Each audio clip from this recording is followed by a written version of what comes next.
الحمد لله رب العالمين والصلاة والسلام على رسوله الكريم وعلى آله وصحبه وأزواجه وذريته ومن تبعهم بإحسان إلى يوم الدين أما بعد میرے عزیز طلباء اور دینی بھائیوں، ہمارا محرم الحرام کے مہینے میں اور محرم کی مناسبت سے آپ نے مختلف موضوعات پر بیان سنے۔ جب بات محرم الحرام کی آتی ہے تو فوراً ہمارے ذہن میں نئے سال کا خیال آتا ہے کہ اسلامی نیا سال شروع ہو رہا ہے اور ایک سال ہم سے رخصت ہو رہا ہے۔ اس مناسبت سے آپ بیان سن چکے ہیں کہ نئے سال کی آمد اور ایک سال کے جانے کا پیغام کیا ہے، اس کی نصیحت کیا ہے۔ جب ماہ محرم الحرام کا نام آتا ہے تو ہمارے ذہن و دماغ میں ہجرت کا واقعہ اور ہجرت کی جھلکیاں اور ہجری تاریخ کی باتیں بھی ذہن و دماغ میں گردش کرتی ہیں۔ اس موضوع پر بھی آپ نے بیان سن لیا ہے کہ آخر ہجرت کی تاریخ کی ابتدا کب ہوئی، کیوں کر ہوئی، کیسے ہوئی۔ جب بات محرم الحرام کی آتی ہے تو یوم عاشورہ یعنی محرم کی 10ویں تاریخ کا خیال، یوم عاشورہ کے روزے کی فرضیت اور سنیت اور یوم عاشورہ کے متعلق اللہ کے رسول صلی اللہ علیہ وسلم کا مکی زندگی اور مدنی زندگی میں کیا عمل رہا ہے، اس کی طرف بھی ہمارا ذہن و دماغ جاتا ہے اور اس موضوع پر بھی آپ نے بیان سن رکھا ہے۔ بات جب محرم الحرام کی آتی ہے تو شہادت حسین کا بھی خیال ہمارے اور آپ کے ذہن و دماغ میں آتا ہے۔ تعزیہ داری کی بات بھی آتی ہے، ماتم اور نوحہ خوانی کے بھی سوالات ہمارے ذہن و دماغ میں گردش کرتے رہتے ہیں۔ اس موضوع پر بھی آپ نے گزشتہ ہفتے تفصیلی گفتگو سن لیا ہے۔ بات محرم الحرام کی ہے یعنی اس مہینے کی ہے۔ اس کی مناسبت سے میں نے سوچا کہ آپ کے سامنے ایک ایسا موضوع پیش کیا جائے کہ جس کا نام تو سب لیتے ہیں لیکن ان کے کردار کی طرف لوگوں کا ذہن و دماغ کم جاتا ہے یا ان کے کردار کو آئیڈیل اور نمونہ بنانا نہیں چاہتے۔ بات شہادت حسین کی جب آتی ہے محرم الحرام میں تو حسینی کردار کیا ہے وہ بھی ہمارے ذہن و دماغ میں ہونا چاہیے۔ بات جب حضرت حسین رضی اللہ عنہ کی آتی ہے تو حضرت حسن رضی اللہ عنہ جو ان کے بڑے بھائی ہیں ان کا نام بھی ہمارے ذہن و دماغ میں آنے لگتا ہے۔ آخر حضرت حسن رضی اللہ عنہ کا کردار کیا رہا ہے حکومت و خلافت کے معاملے میں، ملکی انتظام و انصرام کے سلسلے میں، وہ بھی ہمارے ذہن و دماغ میں رہنا چاہیے۔ اس لیے کہ حضرات حسنین کریمین انتہائی اعلیٰ شخصیت کے حامل تھے، انتہائی اعلیٰ۔ اللہ کے رسول صلی اللہ علیہ وسلم نے فرمایا میرے جو یہ دونوں لڑکے ہیں یعنی حضرت حسن اور حسین یعنی حضرات حسنین، یہ میرے لیے دنیا میں پھول ہے، پھول۔ پھول سے جس طرح انسان کو محبت ہوتی ہے، اس کی خوشبو اچھی لگتی ہے، فرمایا میرے لیے دنیا میں دونوں پھول ہیں۔ اور فرمایا کہ حضرات حسنین جو ہیں سیدہ شباب اہل جنت، اہل جنت کے جوانوں کے سردار ہوں گے۔ حضرات حسنین کا کردار کیا رہا ہے، اس کردار کے بارے میں ہمیں اور آپ کو ذرا سوچنا چاہیے اور اپنی عملی زندگی کو ڈھالنے کی کوشش کرنی چاہیے۔ بات اسٹیج سے کہنا آسان ہوتا ہے لیکن عملی زندگی میں اچھے جو ہے میدان کو سر کرنے کے چکر میں وہ دو منصب کی خاطر اور دنیاوی جاہ و جلال کے لیے تمام حدود کو پار کر کے آگے نکل جاتے ہیں۔ وہ کہتے ہیں اسٹیج کی باتیں الگ ہیں، ادھر کی باتیں الگ ہیں۔ یہ منافقت کی بات ہوا کرتی ہے کہ آپ کے گفتار اور کردار میں یکسانیت نہ ہو، آپ بولیں کچھ اور کریں کچھ اور، دوسروں کو نصیحت کچھ اور کریں اور اپنے کو کچھ اور کریں، یہ انسان کے لیے منافقت کی علامت ہے، اس کے اندر اسلام کے کمزور ہونے کی علامت ہے۔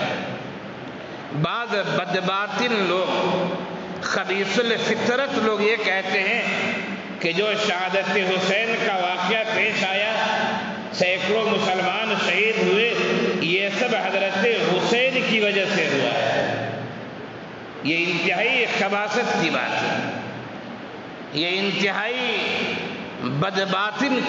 بدباطنی کی بات ہے کہا جائے کہ کربلا کا پورا واقعہ اور پورا منظر حضرت حسین کی وجہ سے ہوا ہے۔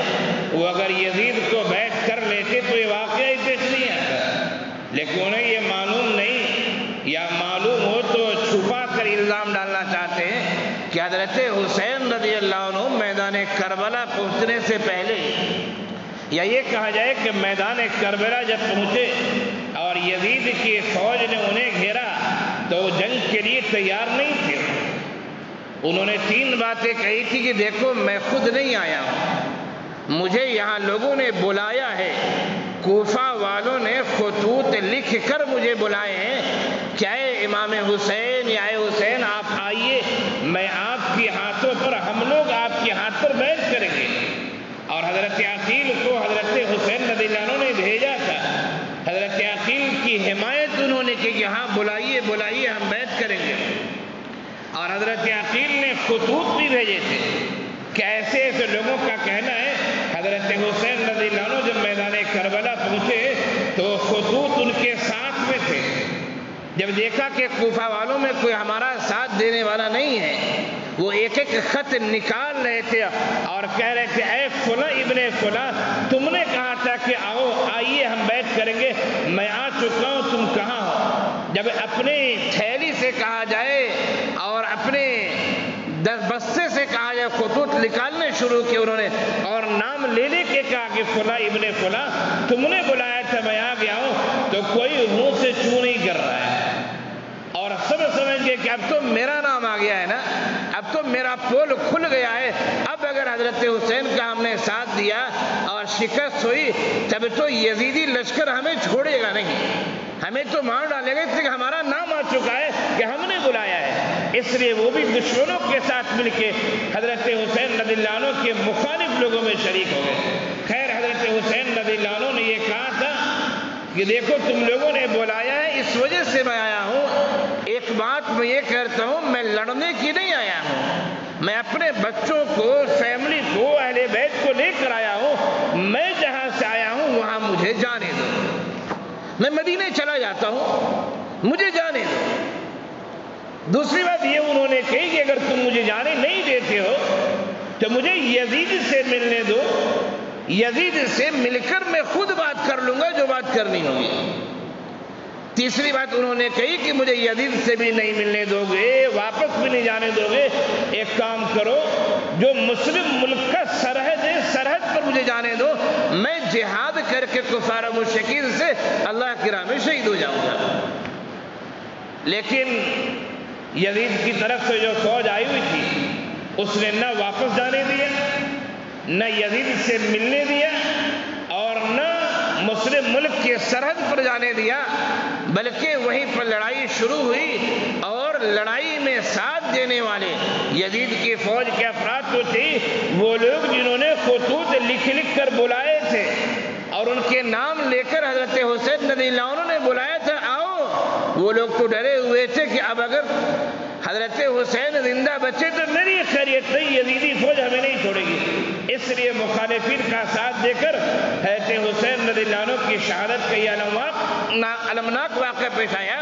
اب یہاں پر یہ کہا ہے کہ حضرت حسین رضی اللہ عنہ کی وجہ سے یہ خورید واقعہ پیش آیا ہے، وہ تو جنگ کرنا چاہ ہی نہیں رہے۔ اس لیے جو لوگ اس طریقے کی باتیں کرتے ہیں وہ انتہائی بری بات ہے، اور یہ صحابہ کرام سے بغض و عناد اور عداوت کی بات ہے۔ تو خیر میں یہ کہنا چاہ رہا ہوں کہ ہمارے سامنے حضرات حسنین کا جو کردار ہے، اس کردار کو ہمیں اور آپ کو اپنی زندگی رضی اللہ عنہ کا اللہ کے رسول صلی اللہ علیہ وسلم نے فرمایا تھا کہ خلافت جو رہے گی خلافت وہ 30 سال تک خلافت رہے گی۔ حضرت علی رضی اللہ عنہ کی شہادت کے بعد حضرت حسن رضی اللہ عنہ 6 مہینے تک خلیفہ رہے، پھر انہوں نے حضرت امیر معاویہ رضی اللہ عنہ سے بیعت کر لی۔ اس 6 مہینے کو ملا لیتے تو 30 سال پورے ہو جاتے ہیں۔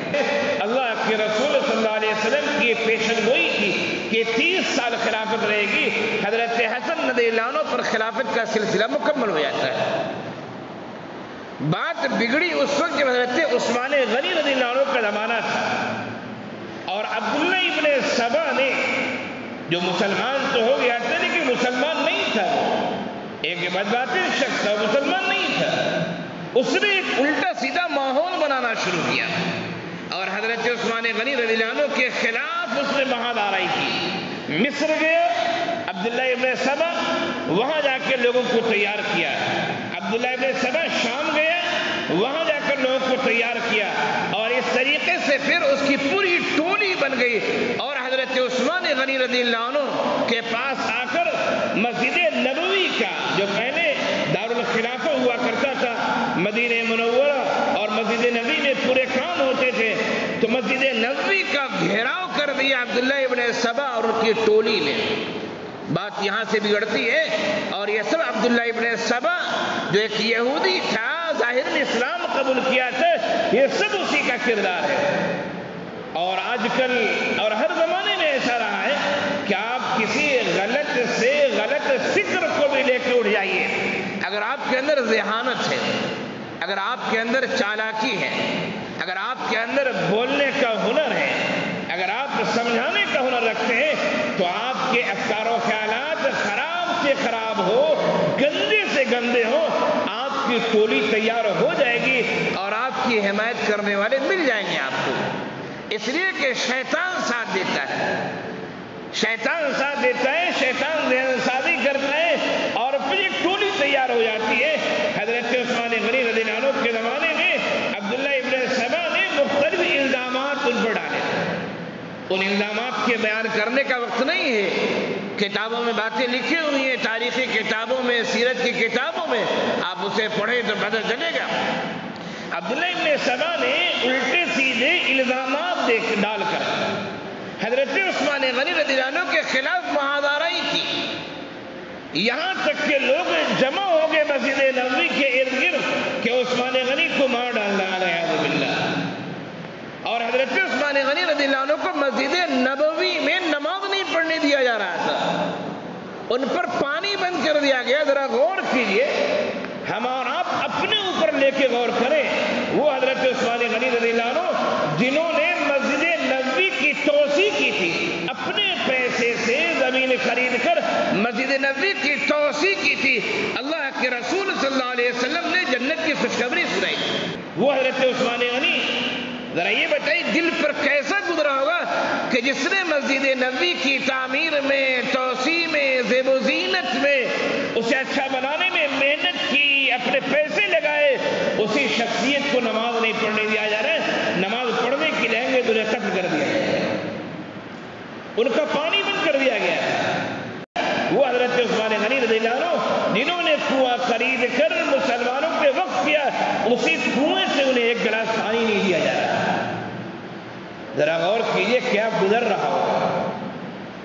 صحابہ کرام جو حضرت عثمان غنی رضی اللہ عنہ کو گھیرے ہوئے تھے، انہوں نے کہا کہ آپ کہیں تو میں ان سے لڑتا ہوں، یہ جو سبائی ٹولہ ہے عبداللہ ابن سبا کے لوگ سبائی ٹولہ، میں انہیں مارتا ہوں۔ حضرت عثمان غنی رضی اللہ عنہ نے فرمایا کہ نہیں، میں مسجد نبوی میں اور مدینہ الرسول میں نہیں چاہتا ہوں کہ میری وجہ سے کسی کا خون بہے یہاں۔ اللہ اکبر۔ خیر حضرت عثمان غنی رضی اللہ عنہ گھر میں ہے، یہودی ٹولہ، سبائی ٹولہ آگے بڑھتا ہے اور پھر حضرت عثمان غنی رضی اللہ عنہ پر تلوار سے وار کرتا ہے۔ حضرت نائلہ جو ان کی اہلیہ تھی، ان کی انگلی بھی کٹتی ہے، حضرت عثمان غنی رضی اللہ عنہ شہید ہوتے ہیں، اور قرآن کی وہ آیت فَسَيَكْفِيكَهُمُ اللَّهُ کہ اللہ تعالیٰ آپ کے لیے کافی ہو جائے گا۔ اس لفظ پر، ان الفاظ پر خون کے قطرات گرتے ہیں، جو قرآن کا نسخہ آج آج بھی ترکی کے استنبول کے میوزیم میں رکھا ہوا ہے، وہاں خون کا قطرہ گرتا ہے فَسَيَكْفِيكَهُمُ اللَّهُ۔ خیر، حضرت علی رضی اللہ عنہ خلیفہ بنتے ہیں۔ حضرت امیر معاویہ رضی اللہ عنہ میں جو شام کے گورنر تھے، حضرت علی رضی اللہ عنہ میں تھوڑا اختلاف ہوتا ہے۔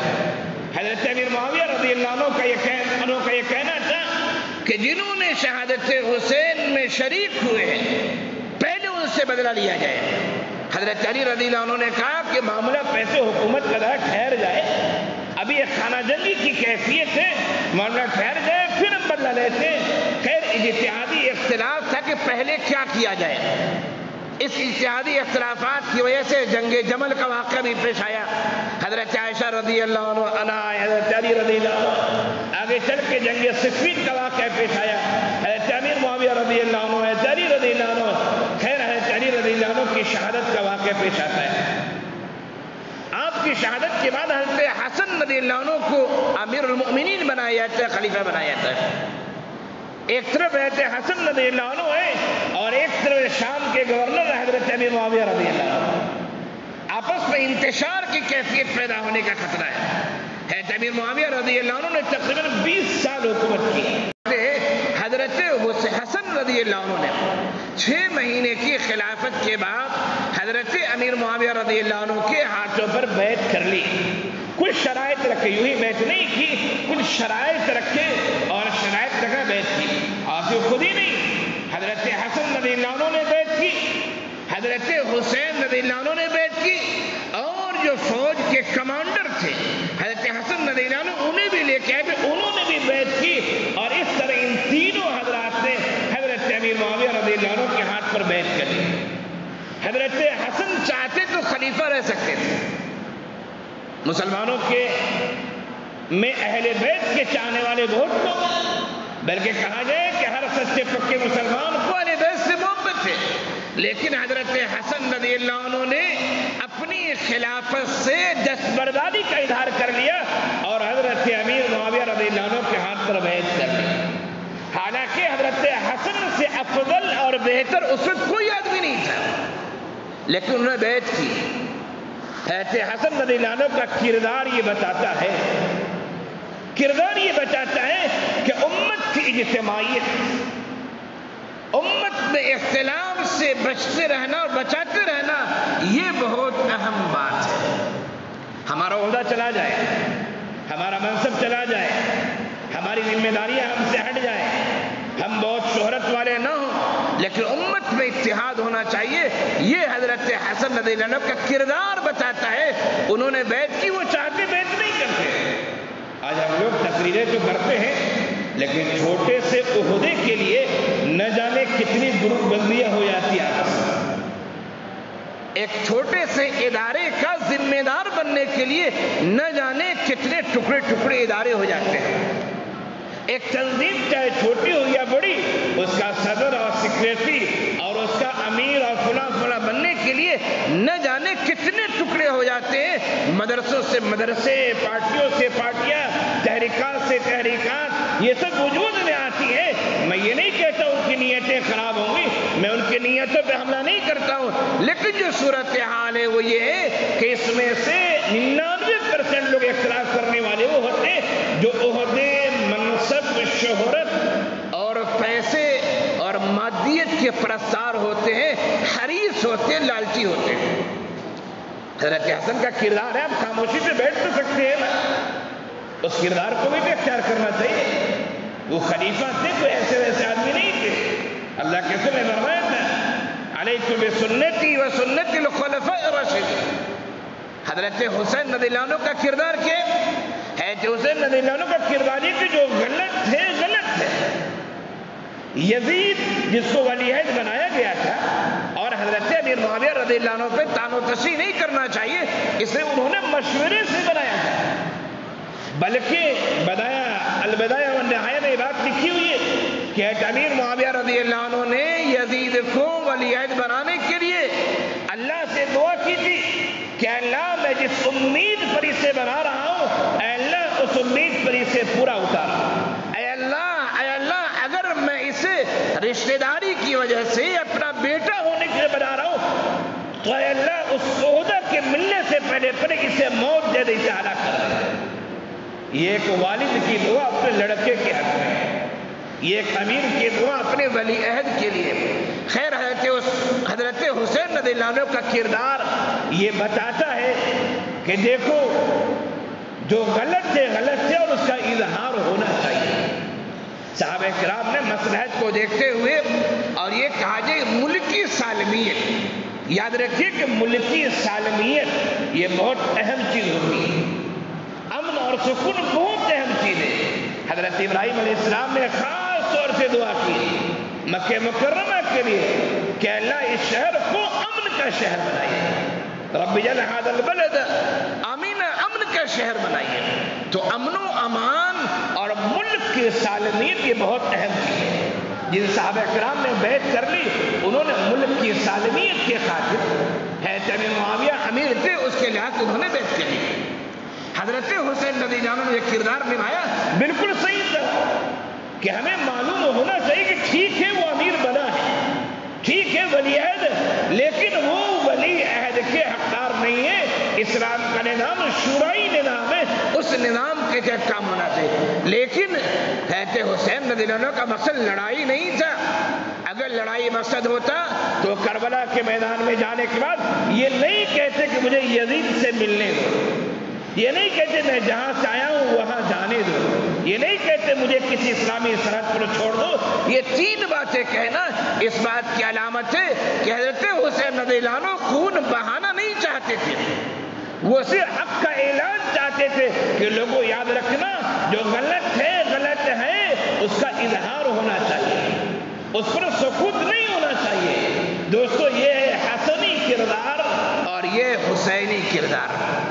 حسنی کردار عہد و منصب کو چھوڑ دیجئے، اگرچہ ہمارا نقصان ہی کیوں نہ ہو، ملک کی سالمیت، امت کی اجتماعیت، امت کی شیرازہ بندی کو دیکھا جائے۔ اور حضرت حسین کا کردار، حسینی کردار، یہ غلط ہو تو آپ بولیں یہ غلط ہے، لیکن ادب سے، سلیقے سے، طور طریقے سے اس کی وجہ سے خون نہ بہایا جائے، یہ حسینی کردار ہے۔ اللہ تعالی ہم سب کو حضرات حسنین کے کردار پر صحیح طرح سے عمل کرنے کی توفیق عنایت فرمائے۔